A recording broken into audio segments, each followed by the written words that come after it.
actually. Everything in my life I've noticed recently is beginning to shrivel. Yes, madam, everything.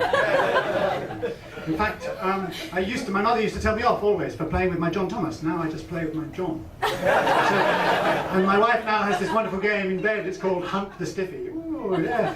Anyway, it's quite a long game. In fact, it's the only thing that is long in the game. But I have heard, it's an intellectual joke coming up, I have heard that actually, that when you, although as you get older everything shrinks a bit, what happens is that your facial protuberances do continue growing. So who knows, there may be a new form of oral sex.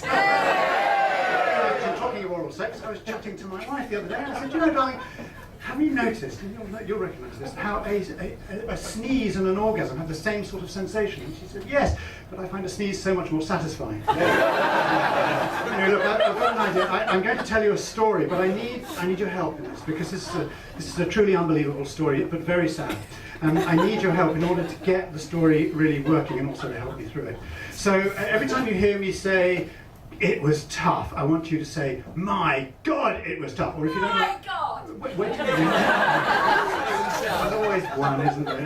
Get with the program, lady. Now, for those of you who are not into God, you can say, my dog is tough, okay? No. If you're not into dogs, God knows what you're going to do. Anyway, so whenever I say, it was tough, you say, my God, it was tough. Okay, we'll just have a go, okay? And it was tough. My God, it was tough. Great, okay, you got it. Okay, so, as you can see, I'm quite an elderly gent, born in 1950, which makes me 50...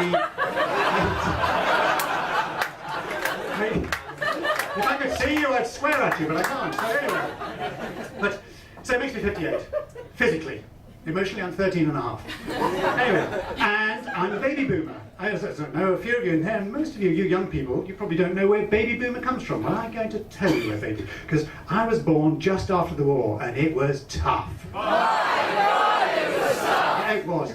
And so much so, there was rationing everywhere. And they rationed us, and the only food we could have as babies was a can of Heinz baked beans every day. That's all we had to eat, which explains, of course, why our generation are a whole pile of farts now. Anyway, moving on, 1962, my mother died. I was sent to boarding school. It was tough. It was tough, absolutely.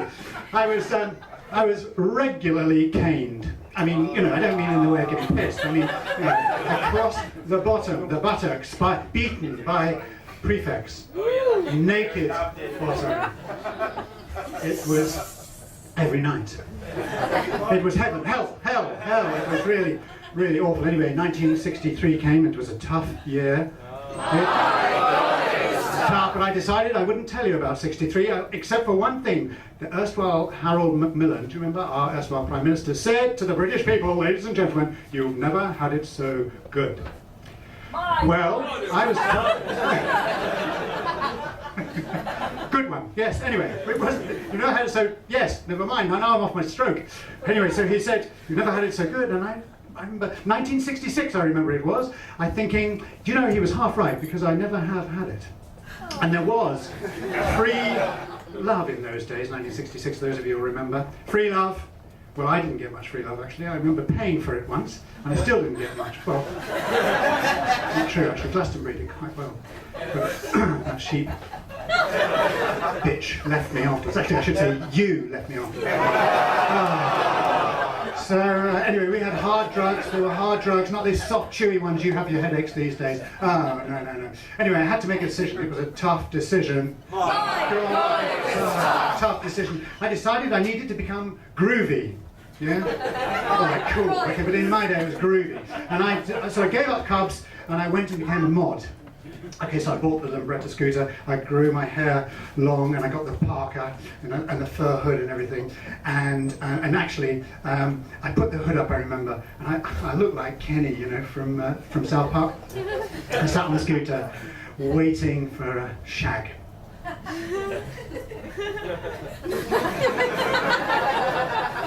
Still waiting now.